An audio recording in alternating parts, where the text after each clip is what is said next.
एक छोटी सी कहानी से आज के दिन की शुरुआत करते हैं। कहानी का टाइटल है हीरा, गधा, कुम्हार और खरीदार। ये टाइटल है इस छोटी सी कहानी का। आप सभी की इच्छाओं को नमन करता हूँ। आज मौसम बड़ा सुहाना है, बड़ा सुंदर है, बारिश हो रही है। देखिए,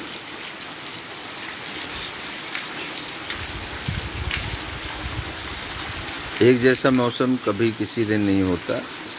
आज सुबह सुबह हमारे यहाँ बारिश हो रही है आश्रम पे। तो छोटी सी कहानी शुरुआत करते हैं। आजा वे, इधर आजा, आजा। ये हमारा कुत्ता है जो हमारे आश्रम पर रहता है। ये देखिए, छोटा सा कुत्ता है। अरे आजा रे, तो आजा। तो मौसम बड़ा ज़बरदस्त है। ये हमारे आश्रम पर ही रहता है और यहीं पे एंजॉय करता है, घूमता है सारे उसमें। आजा, आ आ आजा।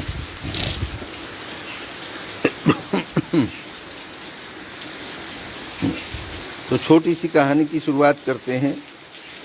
एक कुम्हार था, उसके पास एक गधा था। वे दोनों अपना ज़िंदगी काटते थे, बिताते थे, आनंद में रहते थे और दोनों काम करते थे। क्योंकि पहले का ज़माना जब था, जब मशीनें नहीं थी सामान को इधर उधर ले जाने के लिए, तो ईंट, मिट्टी सब कुम्हार अपना गधे के साथ इधर उधर करता था। तो वह एक मिट्टी खोद रहा था। मिट्टी खोदते खोदते उसको कोई चीज़ मिली और चीज़ थी हीरा। जो हीरे आज आप पहनते हैं, तो बहुत बड़ा सा एक हीरा मिला। और उसका जो कुम्हार था, उसका सबसे प्रिय था गधा।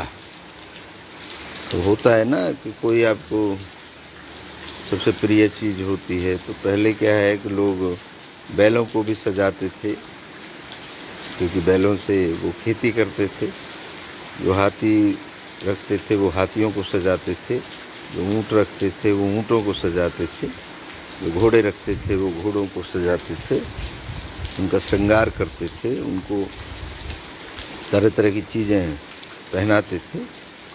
तो उस कुम्हार ने वो हीरा गधे की गर्दन में बांध दिया और वो लेके घूम रहा था, अपना काम कर रहा था।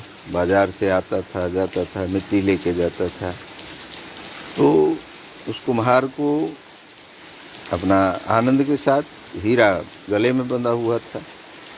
तो उस बाजार से एक जौहरी निकला। जौहरी, जिसको हीरे की परख होती है, उसने देखा, उसने कहा ये बड़ा बेवकूफ़ कुम्हार है। देखो, इतना कीमती हीरा, बेशकीमती हीरा था, इतना कीमती हीरा इसने गधे की गले में बांधा हुआ है। तो बोला, इसको ज्ञान तो है नहीं, अगर ज्ञान होता तो इसको छुपा के रखता। क्योंकि हम लोग अच्छी जो चीज़ें होती हैं, कीमती जो चीज़ें होती हैं, उनको छुपा के रखते हैं, जब तब पहनते हैं। जैसे औरतें गहना रखती हैं, लेकिन वो शादियों में पहनती हैं, है ना।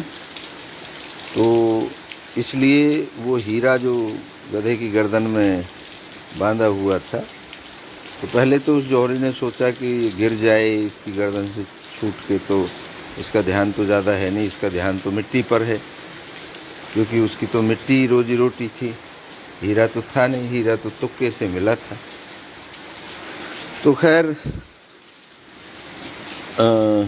हीरे को बांधा हुआ था, और जब हीरे को बांधा हुआ था तो उस सुनार ने उस कुम्हार को रोका और पूछा, हाँ भाई, ये क्या पत्थर बांधा हुआ है इसकी गले में? उसने कहा जी मैं मिट्टी खोद रहा था और वहाँ से मुझे हीरा मिल गया, तो सॉरी ये पत्थर मिला मेरे को और मैंने पत्थर अपने गधे की गले में बांध दिया। बोला बेच देगा इसको?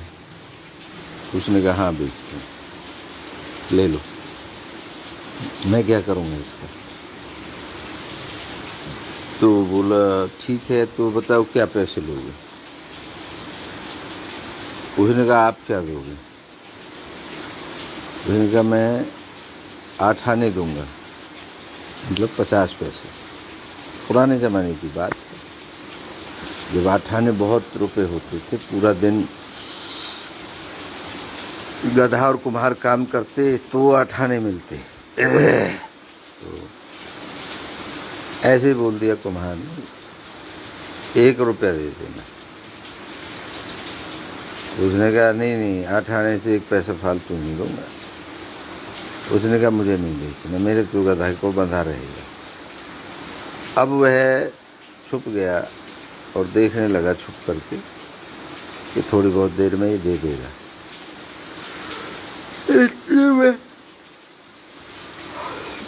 इतने में और थोड़ा आगे गया तो एक और जोहरी मिला। तो उसने उसको बोला, उसने भी देखा कि भाई हीरा लटका हुआ है। तो बोला कि भैया सुनाओ, ये हीरा है, ये जो अपने गधे की गर्दन में बांधा हुआ है, ये एक हीरा है। तो क्या इस हीरे को बेचोगे? उसने कहा बेच दूंगा जी। उसने कहा बताओ क्या पैसे लोगे? उसने कहा जी आप ही बताओ। उसने कहा 5 रुपये ले लो।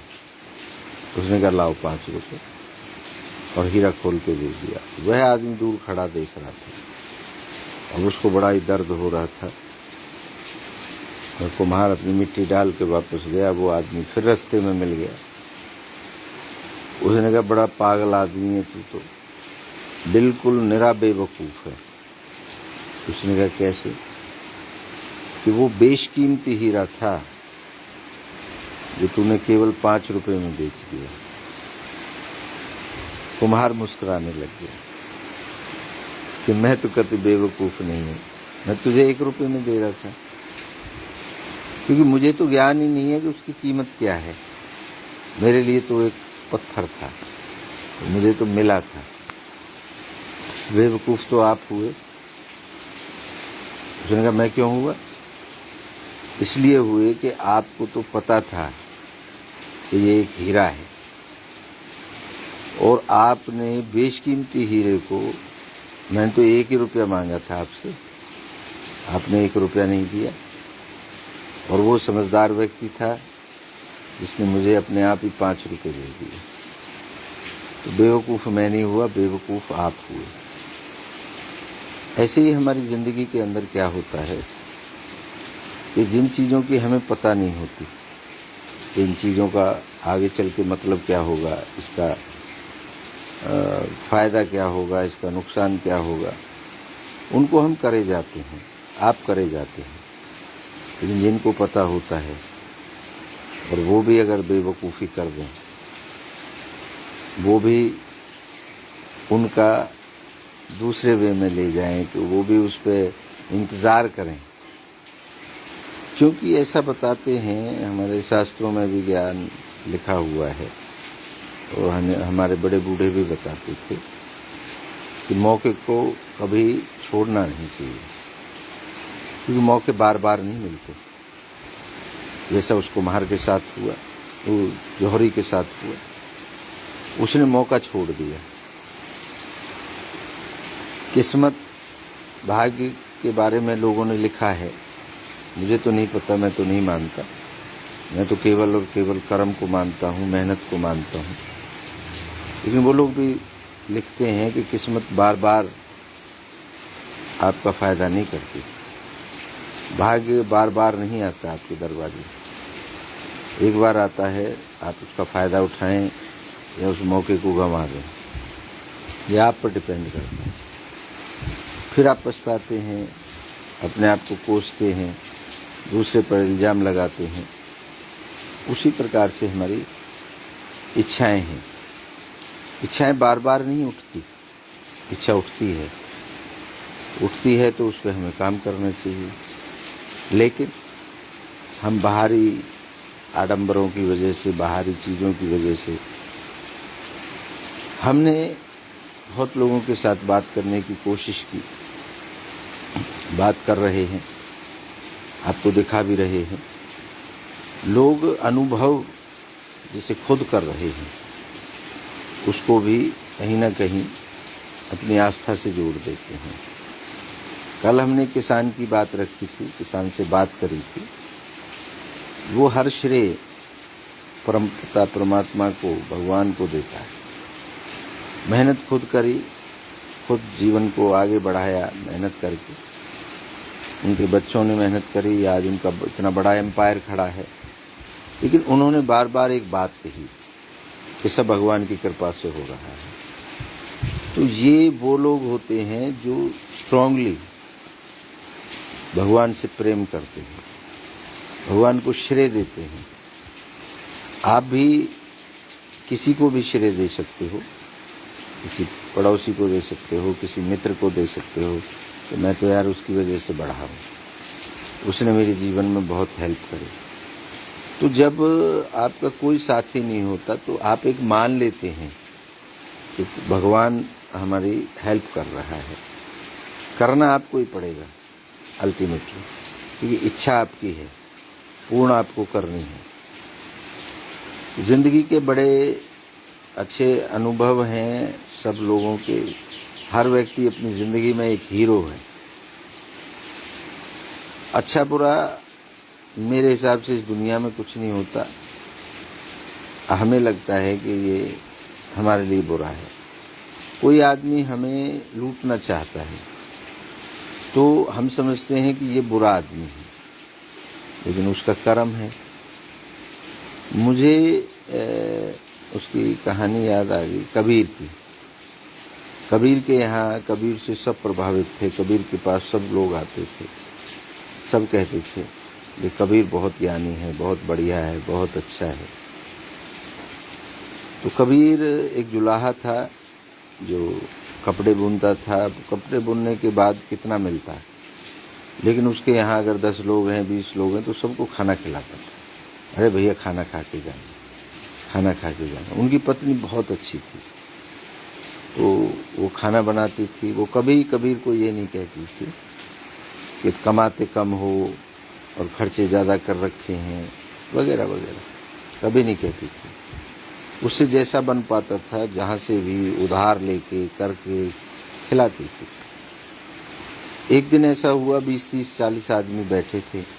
कबीर ने उसको ऑर्डर कर दिया कि जी खाना बनाओ, खाना खाएंगे। उसने अपने किचन में जाके देखा तो किचन में कुछ भी नहीं था, कुछ भी नहीं था। तो वो धीरे से पीछे से निकल करके दुकानदार के पास गई। बड़ी खूबसूरत थी कबीर की पत्नी। तो दुकानदार ने बोला कि भाई तुम्हारी तो पहले ही बहुत उधार है और मैं नहीं दूंगा। उसने कहा जी सेठ जी आज मजबूरी फंसी हुई है और दे दीजिए उधार। तो वो बोला कि दे तो दूंगा, लेकिन आज रात को आपको मेरे पास आना पड़ेगा। अब उसके पास कोई ऑप्शन नहीं था। उसने कहा ठीक है मैं आ जाऊंगी।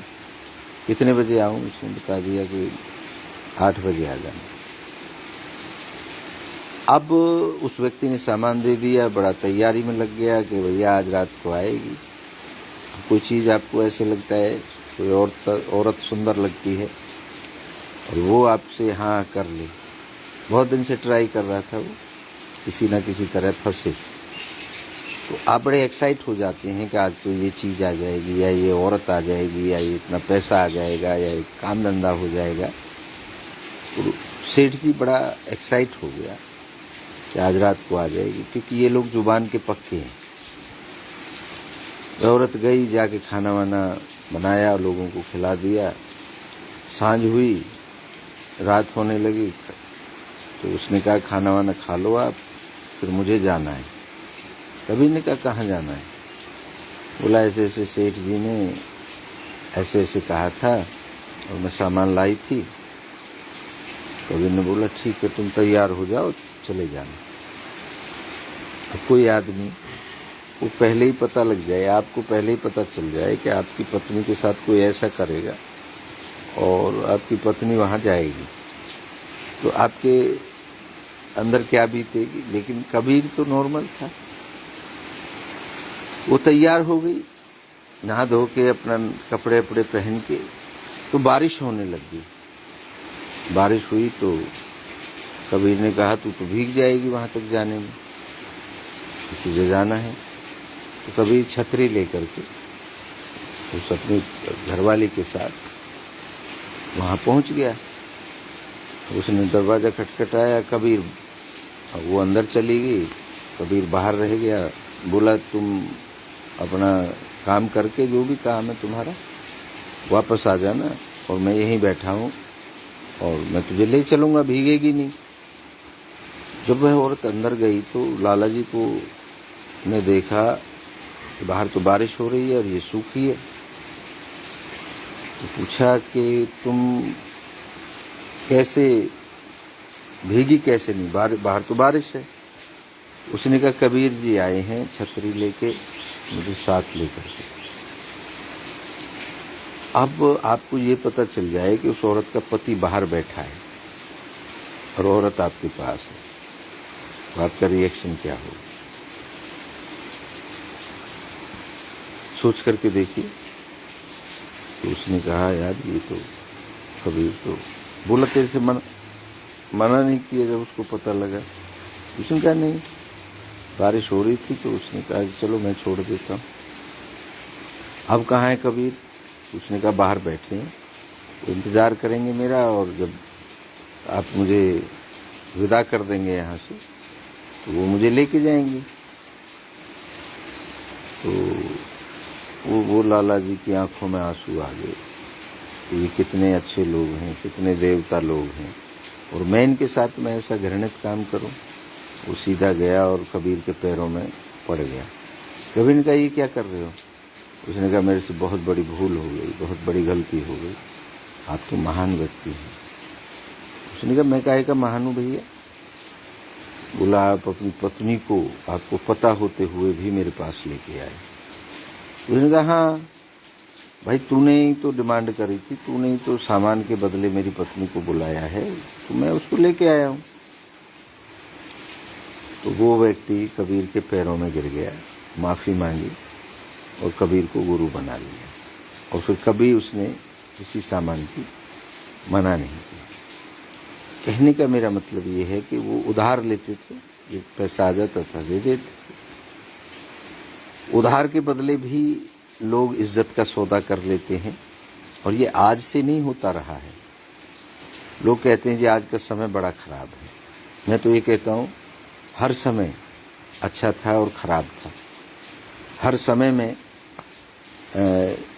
औरत धन की लड़ाई चलती रही है। अगर हम अपने देवी देवताओं की कहानियाँ भी पढ़ते हैं तो देवी देवताओं में भी बताते हैं जी, चंद्रमा भी एक ऋषि की पत्नी के साथ रूप बदल के आ गया था। ऋषि सुबह सुबह नदी पर नहाने जाता था, उसका रूप बदल के आया और उसके साथ संभोग करके गया, उसकी पत्नी के साथ। तो ये देवताओं में, भगवानों में, और ऐसा बताते हैं कि कई ऋषियों की, मैं नाम तो नहीं लूँगा, मुझे थोड़ा याद भी नहीं है, उन्होंने अपनी बेटी के साथ ही संभोग किया। ब्रह्मा का ऐसा बताते हैं कि ब्रह्मा ने सृष्टि रचाई, ब्रह्मा ने ही आदमी औरत बनाए और इतनी सुंदर बना दी अपनी बेटी, इतनी सुंदर हो गई, तो ब्रह्मा ने उसी के साथ संभोग किया। तो ये प्रथा कोई नई नहीं है। आज हम सुनते हैं फलां बाप ने अपनी बेटी के साथ में ऐसी हरकत की, फलां भाई ने अपने, तो ये प्रमाण हमें मिलते हैं हमारे किताबों में, हमारे शास्त्रों में, हमारी कहानियों में। अब वो कितनी सच्ची हैं कितनी झूठी हैं ये तो मैं नहीं कह सकता। कैसे क्या वो सच्ची हैं या वो कल्पनाओं में लोगों ने लिखी, ये भी मुझे नहीं पता। तो मुझे नहीं पता कि लोगों ने किस तरीके से, अगर हम युगों की बात करें तो हर युग में इस तरीके का व्यवहार रहा। हर युग में एक एक राजा ताकतवर होते थे, या शैतान राक्षस जिनको कहते हैं वो ताकतवर होते थे। तो उनके भी कई पत्नियां, बहुत सारा धन लोगों से लूटना, लोगों का शोषण करना, ये सदियों से चलता रहा है। इसमें कोई नई बात नहीं है। आज लोग कहते हैं जी प्रशासन भ्रष्टाचार हो रहा है, नेता भ्रष्टाचार कर रहे हैं। तो पहले के राजा जो थे वो नेता थे।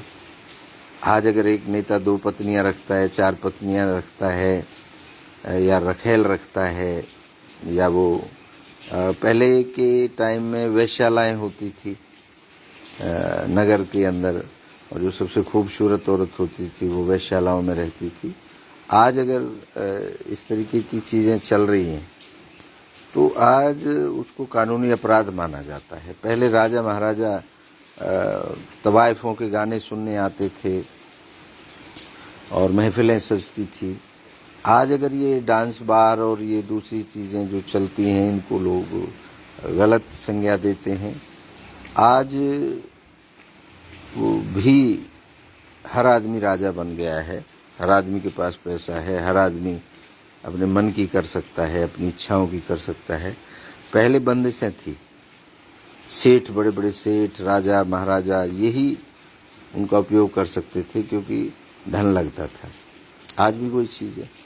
आज भी जो पैसे वाले लोग हैं, बहुत स्पा सेंटर हैं, वहाँ पे जाके लड़कियों से मसाज कराते हैं, लड़कियों के साथ में संभोग भी करते हैं, सेक्स भी करते हैं।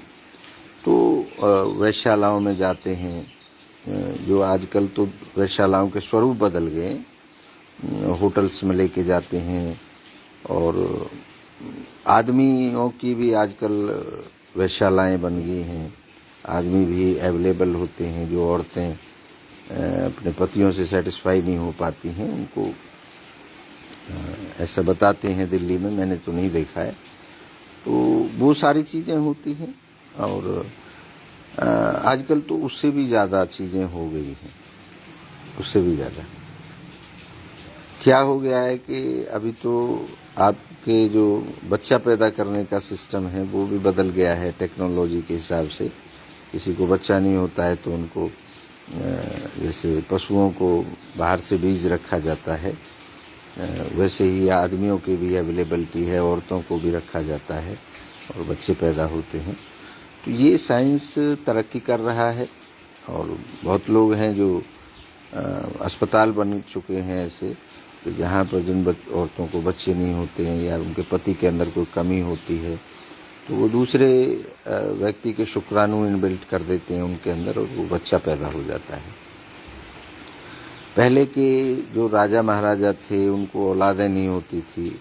जैसे महाभारत काल की हम बात करें तो वो जो महिलाएं थी राजा की, जो घरवाली थी, अंबालिका, पता नहीं क्या क्या नाम थे, उनको जब बच्चे नहीं हुए उनके पतियों से तो फिर बाहर से उनको पहले ऋषि का दर्जा दिया जाता था।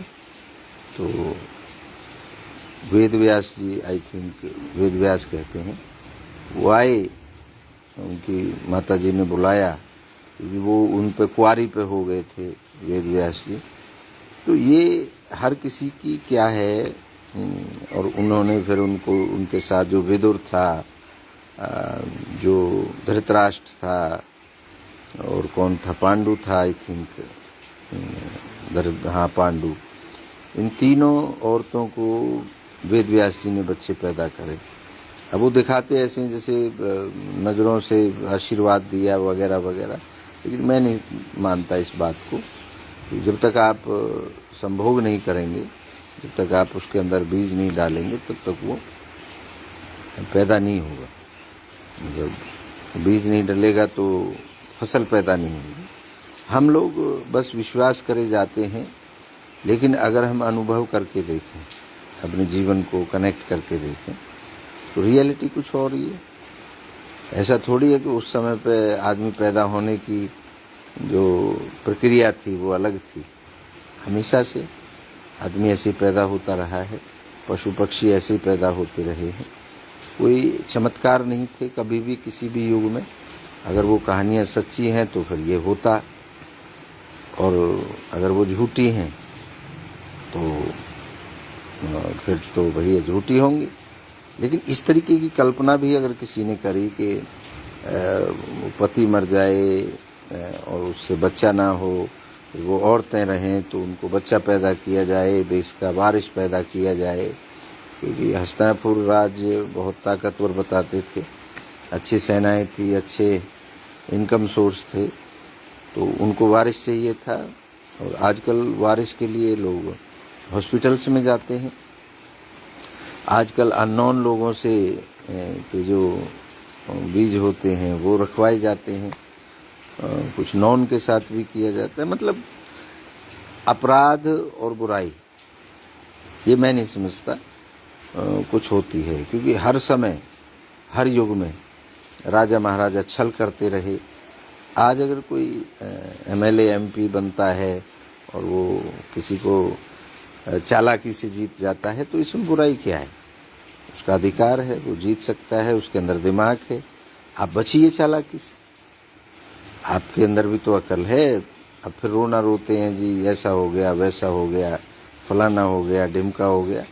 तो ऐसा तो लिखा भी है बहुत लोगों ने, इश्क और युद्ध में सब जायज़ है, सब कुछ जायज़ है, कोई गलत नहीं है। ठीक है, हर देश का कानून अलग है, हर देश का सिस्टम अलग है। पहले के ज़माने में ऐसा बताते हैं कि जो विधवाएं हो जाती थी उनको पहले तो विधवा को जलाई देते थे, वो प्रथा बंद हुई तो विधवाओं को, चाहे वो नई लड़की हो गई है, तो फिर ये जो मंदिरों में आश्रमों में ये महात्मा होते थे या पुजारी होते थे, ये उनको कह देते थे यार अब ये तुम्हारे घर तो रहेगी नहीं, इसको भगवान को भेंट कर दो। वो भगवान को भेंट कर देते थे उनके माँ बाप, क्योंकि हमेशा से जो पढ़े लिखे लोग रहे हैं, उस समय कम पढ़े लिखे लोग थे, तो जो थे वो अच्छे पदों पर बैठे थे, वही कानून बनाते थे, वही डायरेक्शन देते थे। तो मंदिरों में और हमारे जो धार्मिक स्थल हैं वहाँ पे जो लोग रहते थे वो थोड़े से समाज उनको पूजता था, उनकी बात मानता था, उनके कहने अनुसार ही शादियाँ करता था। तो वो ऐसा बताते हैं कि वो जो विधवाएं हो जाती थी फिर उनको कहते थे देवदासी, ये देवताओं की दासी है, इनको भेंट कर दो। और वो फिर उनके साथ में सेक्स करते थे, व्यभिचार करते थे। अब उनका कोई वालीवास तो होता नहीं था, कहने वाला तो नहीं होता था। फिर उनके जो औलाद हो जाती थी उनको कहते थे ये भगवान की कृपा से हो गई, भगवान की कृपा से। और फिर उनके भी कई वो बने, जो देवदासियों के जो बच्चे थे, तो उनका भी इतिहास है। बहुत सी चीज़ें हैं जो ये सब चीज़ें जीवन में सबके साथ होती रही। हो सकता है बहुत से लोग मुझे गालियां देंगे इन बातों के बारे में कि कैसी उल्टी सीधी बातें कर रहा है। दीजिए, मुझे कोई फ़र्क नहीं पड़ता। लेकिन मैंने सोचा या मुझे ऐसा विचार आया कि ऐसा होता रहा है। आप हो सकता है कि आपने उस दृष्टिकोण को नहीं देखा हो, आपने उनको आस्था के हिसाब से देखा हो, तो मैं तो नहीं देख रहा आस्था के हिसाब से, मैं तो रियलिटी पर प्रकाश डाल रहा हूँ। दुनिया के अंदर अलग अलग फिलोसफर हुए हैं जो अलग अपनी अपनी फिलॉसफी से सोचते हैं। तो मैं तो ये सोचता हूँ कि रामचंद्र जी की अगर हम बात करें तो रामचंद्र जी की 3 माताएं थी, राजा दशरथ की 3 औरतें थी, और उनका बेटा मर्यादा में रहा, उसने एक ही पत्नी रखी, और उस पत्नी को भी अगर किसी तरीके से, ऐसा लिखा है, मुझे नहीं पता कि कितने मर्यादा में राम रहे या नहीं रहे, कितने मर्यादा में दूसरे लोग रहे जिनको हम आज पूज रहे हैं, मुझे नहीं पता। अब हमारे देवी देवताओं में ही वो कहते हैं जी वो बलि दे दो तब खुश हो जाएंगे। तो किसी की जान लेकर के आप खुश होते हैं तो आपकी मर्जी है, लेकिन किसी भी जीव जंतु की जान लेना, मार देना, क्योंकि उसके माँ बाप ने उसको जन्म दिया है, उसके माँ बाप उससे लाड प्यार करते हैं, चाहे वो भेड़ हो, बकरी हो, बकरा हो, मुर्गा हो, हैं। आजकल तो बता रहे हैं कि माँ बाप से जन्म ही नहीं होता, हम कुछ और ही तरीके अपना लिए हैं, इंजेक्शन से, पता नहीं क्या क्या चीज़ें हैं। हाँ, आजकल तो प्लास्टिक से भी अंडे बनाए जा रहे हैं, ऐसा बताते हैं, लेकिन उनके अंदर बच्चा नहीं निकलता। तो कोई ना कोई माँ बाप है, कोई ना कोई माँ बाप का बच्चा है वो, और हम उसको बलि के रूप में मांग लेते हैं, कह देते हैं जी बलि चढ़ेगी। तो भाई कभी हम अपने बच्चों की बलि दे करके देखें तो हमें मालूम पड़ेगा कि हमारा भगवान, हमारा अल्लाह, या जैसे मुस्लिम धर्म में भी उनको बकरों को काटा जाता है, दूसरे पशुओं को काटा जाता है। तो ये अगर ये कहें कि इससे हमारा भगवान खुश होता है तो भाई मैं तो ऐसे भगवान को ख़राब कहता हूँ कि भाई जो बलि को लेकर के, किसी की जान लेकर के, और तब आपके ऊपर चमत्कार करता है, तब आपके ऊपर कृपा करता है, तो मैं तो नहीं समझता कि वो अच्छा है। वो कहीं ना कहीं उसमें या तो आपके समझने में गलती है या उस भगवान के समझाने में गलती है जो आप मानते हैं। मैं तो उस भगवान को मानता हूँ जो सबको लाड करता है, सबको प्रेम करता है, सबको सुकून देता है। जो अगर दुख देता है आपका भगवान, तो मैं तो उस भगवान को, मेरा भगवान अगर मुझे दुख देता है तो मैं उस भगवान को नहीं मानता। हाँ, जो मुझे सही मेरी विचारधारा रखे, दूसरे की हेल्प कराए और दूसरे का सम्मान कराए, वो कोई भी भगवान हो सकता है, वो आदमी हो सकता है जो मुझे उसमें हेल्प करे, जो मुझे उसमें डायरेक्शन दे, तो वो मान्य है मेरे हिसाब से। अगर कहीं कोई भगवान मानने की बात हो तो मैं तो उसको तो मानूंगा जो दूसरों की हेल्प करे, लेकिन जो दूसरों का शोषण करे, दूसरों के साथ अन्याय करे, दूसरों के साथ अत्याचार करे, भाई मैं तो ऐसे भगवान को नहीं मानता। ज़िंदगी आपकी है, इच्छाएं आपकी हैं, पूर्ण आपको करनी है, आप करें या ना करें। हमने इस तरीके की चीज़ें ईजाद की हैं कि किस तरीके से हम आसानी से अपनी इच्छाओं को पूर्ण कर सकते हैं। क्योंकि जैसे मैंने कल एक कहानी सुनाई थी कि पैर में कांटा लग गया और किसी के दिमाग में नहीं आया, और वो झाड़ू लगवाए, पानी छिड़कवाया, सारे कांटे रहित कराया रास्तों को, उससे भी बात नहीं बनी। तो फिर पशुओं की काट काट के उनके चमड़े को बिछाया गया राजा के लिए कि उसको कांटा ना लग जाए दोबारा। लेकिन एक आदमी ने छोटा सा सोल्यूशन, एक बुजुर्ग ने बना दिया और जूते बना दिए कि आप जहाँ जाओगे, चाहे कितनी लंबी यात्रा करो, कुछ बिछाने की ज़रूरत नहीं है, वो आपके पैर में सदा बंधा रहेगा। आजकल हम भी तो जूते पहन के चलते हैं।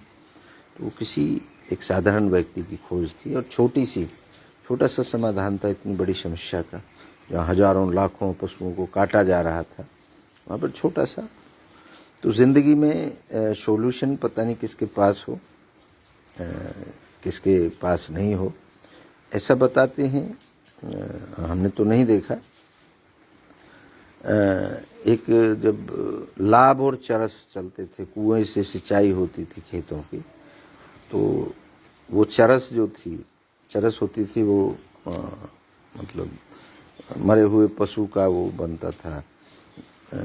एक कह सकते हैं कि पानी का पॉट जो कुएं में भर करके बाहर खींचा जाता था और उस पॉट से उसको पानी को चलाया जाता था।